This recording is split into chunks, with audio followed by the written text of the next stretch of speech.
Bil Herd from Hackaday. Today I'm showing you the rev on my OBDII hardware, and we're going to debug it with an in-circuit emulator. To recap the last video, I was inspired, if you want to call it that, or I was ticked, one of the two, into wanting to create a small box that could plug into the OBDII plug on my truck and create a series of pulses representing the speed of the truck. My GPS needed this. As it turns out, in my truck, it's very hard to find that stupid GPS, that speed pulse wire. They've pretty much done away with it for their own stereos, and now they use it to control the speed of their windshield wipers. Here's what that hardware board looked like, and I'm not going to spend a lot of time rehashing it because I want to get into this in-circuit emulator stuff here today. But this was the first board, and it did all of the protocols of OBDII. Well, guess what? They really aren't in use. I didn't know that when I started because I'm old and I grew up with the cars that had all those various versions of protocols and things. So we get rid of this. And I did a version that is just CAN-based, which is the popular one, and it's now been in existence for 7 years. Again, see the old video for all the details. But essentially what's on here is a protocol converter from the CAN bus. Does all the other ones too, so I'm overpaying, I suppose, for the use of just CAN. And I've got a ATmega, and I turned all this back into through-hole.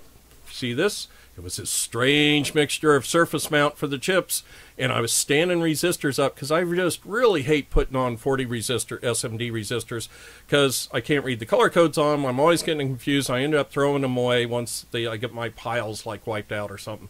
So we're going to do this, but then I'm going to plug it into this. And this is a true in-circuit emulator. This is different than opening your Arduino sketchbook thingy, that IDE, Integrated Development Environment, or even an Eclipse IDE. This actually plugs into the processor, and you run your code on the board under very close control of the processor. You can actually watch it working, stop it, do all that. It's not just printing to the print port for debugging. I'm going to try and tell you what an in-circuit emulator is.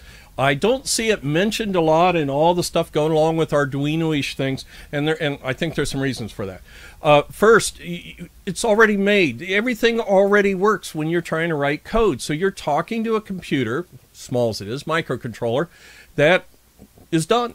It's in production. You're not dealing with missing address lines, RAM or ROM that doesn't work, all the things that'll knock a processor off its feet. And there's something else. This microcontroller wants to be talked to. It's got a bootloader in it. There's code already in here that says, oh, if you tell me on the serial port what you want, I'll put it in memory and execute it for you.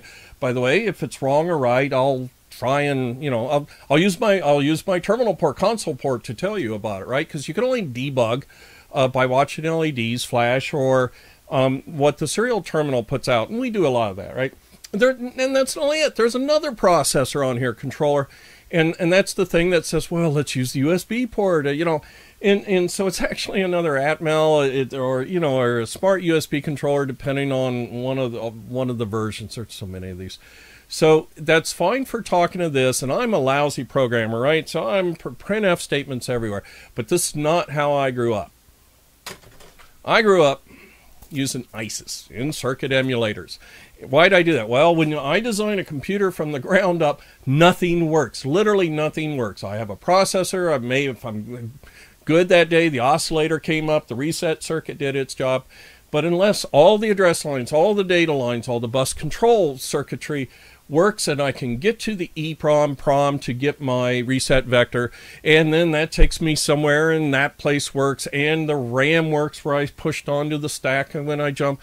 So it's fine once it all works. Not really. You can get things, corruption, where memory changes without you changing it. Well, how would you know, right? Well, I didn't write it.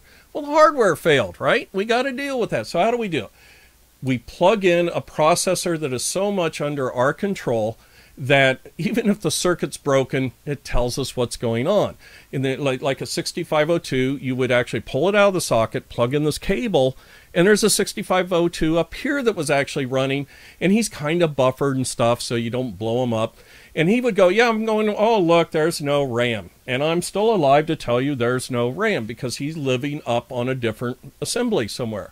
And then we would do things like you could make it go down, execute one instruction and stop and come back, and you would observe the changes. Can't do that, you know, with this guy, right? He just prints off to you.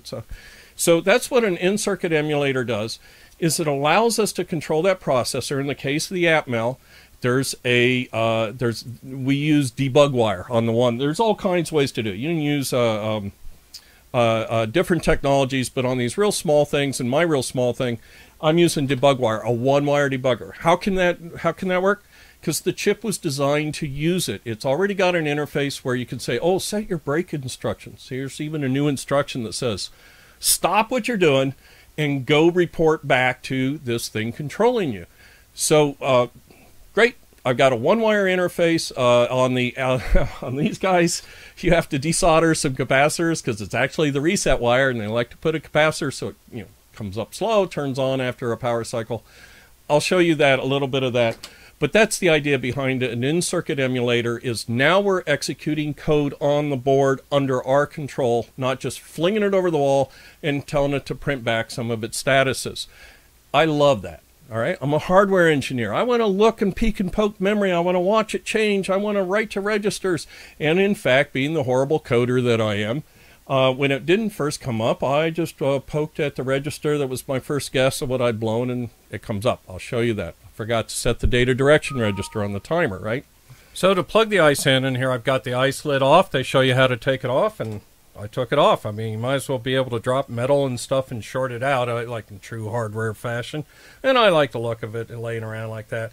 But what they do is one of the connectors is a flying lead set, and I have what amounts to the in-circuit programmer connector right here, which is basically, remember I said it's the reset wire for debug, but you do need the SPI interface to get started and to stop. And the reason is there's a fuse inside the AT-Mega that needs to be blown to allow the debug wire to work. So even though you only use debug, you need SPI to get going and to stop. So I've broken out all of those in my custom board here. Another way to do it is, let's get you plugged in. Here's a standard old Arduino-ish thing, and it's got the ISP plug that you're used to seeing is right here, and it just plugs straight in. And actually there's two, as you may know. Remember I said there were two on this board. If you plug in here, suddenly it shows up as like an 8U or something instead of your 328p, and that shows you're talking to the second one. So real straightforward to plug this in, and let's fire it up. Here I am inside AVR Studio. This is version 7. I got to warn you, it's a heavy lift. I had to try 3 different machines before one would actually work. It got itself all twisted wanting different security packs for Windows, and even though I'd installed it under what's called a convenience roll-up, it said, no, you didn't install it, but when you try to install it, it's already installed, and it's just a mess. It's a big piece of software. Luckily, it's going to work on this very stripped-down station that I dedicated literally to this to show you today. So it looks like a pretty standard IDE. This looks like what you might be doing your Arduino-ish things with. There's even an import, I'm not even going to look for it, but there's an import wizard to, import sketches, which I guess that's what we used to call programs in the old days. And before we get going, let me show you what the task before us is. If you remember from last week that I took from the last video, I took an OBDII port. I have an OBDII interpreter in the STN1110, and I have an AT-Mega and a transistor literally to make myself an open collector pulse width stream. So inside the AT-Mega, the parts I'm interested in is the UART, because this thing's speaking a 9600 baud standard ASCII thingy. Actually, the command set looks like a modem to a lot of extent. The processor do some thinking for me, and I'm going to use a hardware timer to create this pulse stream. Now, the way I start by using it is actually creates a square wave, but it does so without the processor being involved. It's a hardware counter. I tell it to preset some clock pulses, and then I'm going to actually tell it how far to count. And the number I write in for how far to count is going to be based on what the UART told me. And we might as well review now a little bit about the AVR, the AT Mega. It's as distracting a Time OBDII. This is kind of the superset, depending on how many pins and what version you have. But the kind I've chosen, any straight simple one, usually has at least one UART. Check, we're going to use that. And the timer I'm using to create my pulse stream is the 16-bit TC1 counter. Now, in real life, if I wanted to make a real-time aware system, hopefully I have time at the end to talk about this a little more. You know, I don't want to say real-time operating system, that implies more, but if I want to create a dongle here that doesn't get hung up, doesn't get crashed, doesn't, you know, hang because it missed an event, then I'm going to want to do things like turn on the watchdog timer, and I'm actually going to want to run another timer so that I'm aware of the passage of time and I can time things out. And I would also use interrupts. So I'm not going to talk about those just yet, but hopefully at the end I have a chance to kind of tie those in with you. So we also see power management. That if we're doing a real system, we absolutely would want to make this thing be low power. You don't want to turn off your truck and have this thing pulling power and kill your battery. That's the first example right there. And even between events, it could find a time to go to sleep. So also, you will see, here's our little debug wire. I wasn't kidding. It's built in to the point where it's on the block diagram here. Here's the reset line. And again, if you want to do this on an Arduino-ish machine, you've got to, or little board, you've got to go find that reset circuit and find C5 or C3 or whatever it is. It's next to that reset enable pad sometime. And remove it so that there's no capacitor across it. You can't do high-speed talking across the reset line with a big old cap hanging on it. So for today, we're not going to be using any of these I/O ports. We're going to grab a timer. We're going to grab a UART. And if I were doing it right, I'd have my watchdog and another timer and some interrupts flying around. Last, before I get going, I want to show you the mode I'm using the timer in. Now, timers are good for doing things without the intervention of the processor. If the processor had to get involved, things that are very time sensitive might wiggle depending on the latency of the processor getting there and the number of instructions and everything. So they can do things like fire off as soon as a pin goes low or high, you know, trigger off, like for measuring analog to digital or something. In this case, the timer counts to a preset value, to a compare value, and then resets and starts over again, as you see here. And then if you make it smaller, it happens more often. And then we're in the mode where the output compare pin toggles. So it's running at basically half the frequency of the counter, but every time this times out, it automatically starts over again, so no delay there, and the output pin will flip polarity. So I can create a square wave just by writing once and then letting it go, and I can rewrite, if I'm careful, I can rewrite that compare value in such a way that I never create a strange waveform or miss a pulse or something. And this is also real useful. There's ways to create PWM and all that kind of stuff, stepper motors, but all done in hardware timer control. Down here's the block diagram. We see our output compare, and this is where it decides where to do the exclusive or not. And here we see at last that you still have to turn on the data direction register before going out to the pin. So there's the mode we're using our timer in. It's like mode 5, something like that, where it does an automatic compare and toggle once the timer's running. All right, it's time to run this sucker. Here we are in the Atmel Studio, you know, standard code stuff. I'm setting up the timer, I'm doing some initialization, and I set in a loop basically getting a value from the OBD stream, and I'm changing it to a timer value, and I'm doing a little bit of averaging here. I just keep 2 samples. Typical get UART stuff, get a character, sit and wait for that character to arrive. And then the part that takes 2 ASCII characters that look like a hexadecimal value and turn them into a hexadecimal value. And you need to scratch your head a little bit on that. It's not quite as simple as it sounds. You got to do some shuffling and shifting and subtracting and stuff. So we are going to click debug, start debugging, and break. And it's attached now to that hardware as I've been talking. And it made sure the compile was good. I mean, this is the compiler and everything. And it starts it up and stops on the first instruction. This little arrow right here. The world has just changed. We are on the inside of a processor looking out. If you remember the memory map that looked like this from the data sheet, we have a memory map here that is actual live memory down on the board, right? So if we look, we see registers starting at 000. Well, those are the registers up here at 000. If you want to see mapped I/O starting at 020, there's the mapped I/O, and here is static RAM starting at 0100 hex. And you can actually see in there, if you go and look around, you'll actually see some of your program. You can see ASCII variables and things.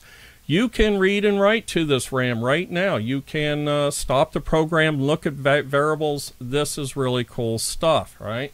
So what we are going to do, first let me get rid of that. And we're going to run down to where we initialize the timer. So I'm going to tell it to debug run to cursor.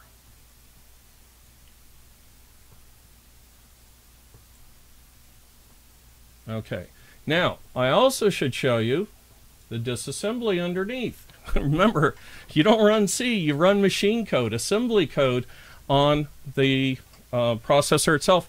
And this is a great way to learn some assembly code. Now, when C writes, gets converted to assembly, it does some things by convention, the way it uses registers and stuff. But here is, we've actually stopped about to write to that register that we see here, where I'm about to set the timer register, the timer compare register. I want to just give it a value of 170, right? So I'm going to bring up a scope here. All right, and here we have on our scope, we just have the ASCII receive and transmit on the top, and the timer that I'm trying to create pulses with on the bottom. And let us scroll so we can see what's going on. And I'm going to step it one more time. I've written to the timer value, but it didn't turn on for me. Well, quick glance at the documentation showed I forgot to actually enable the output. You can have a timer with the output on, so that's what I did. So I'm going to run one more instruction, and in theory, we'll watch the timer turn on. Wait, first, I'm going to watch the registers. You should actually be able to see the write happen here. Step into, and everything in red just changed, and lo and behold, there's our timer value. Okay, so in theory, I should be able to go in here and turn that on and off. Come here, you. And so here you can see I can turn the data direction register myself by writing to it, and I should be able to bring this back on and off. Imagine now, that means that if you are debugging your code, you don't have to keep recompiling it to find out what you messed up with the registers. You can go in and find the right registers to get the right values you want and everything without having to keep hitting the old build and compile. One of the things you can do, for example, is actually change the timer while it's running. And by the way, the processor is stopped, and there is a flag in this program or in the studio that says, do you stop the timers when you do a break, or do you keep them running? I told it keep them running, since this is kind of what I'm doing anyways. But here it's been already written at AA as just kind of a starter value, and I can change the value, and we see the timer change. So calculate it carefully, get it off by a factor of 2, go in and find out what really works for you. All right, and finally, let's run the program. I'm not going to single step any longer. I'm just going to tell it to run. Bang. Let's get our register window out of our way here. And what's happening here on the right, I happen to run secure CRT for a terminal because it allows me to easily modify carriage returns, new lines, that kind of thing. But down on my scope, you can see the OBDII querying for the speed that's on my emulator. If you remember, I had a little pot on the emulator that set the speed, and then I'm reading it back. So let me start twisting and changing that. So here you can see me changing the speed on the OBDII simulator, and my pulse width is changing, and that's what we set out to do. So right at the end there I said pulse width, but what it was really changing was both high and low pulse width, so it was the frequency, and I think I calculated something like 50 hertz would be about the same as 50 miles an hour. So, you know, we're right in the ballpark, one way or the other. So, boy, sorry for the length on this one. I'm going to dive out here, leaving a lot of things untouched. But I just might do a one on the ICE itself. There's just a lot in there we didn't touch. Stepping over routines, they're commonly called step-in-twos. The I/O part you saw. Just a ton of stuff, and then there's even a front end where I actually used a wizard to help me write those timer values, which is why I missed the data direction register, but just a lot of things in there. And again, this is in the old days, or I mean not just the old days, but when you're starting a computer from scratch, you need that one thing that works. Well, a lot of time it's the ICE, and you're on the inside looking out at the system as it builds up. So Bil Herd from Hackaday, you know, come by for the next one. Maybe it'll be an ICE. Maybe with summer coming, we'll do fiberglassing or something. So again, Bil Herd from Hackaday, and we'll see you on the next one.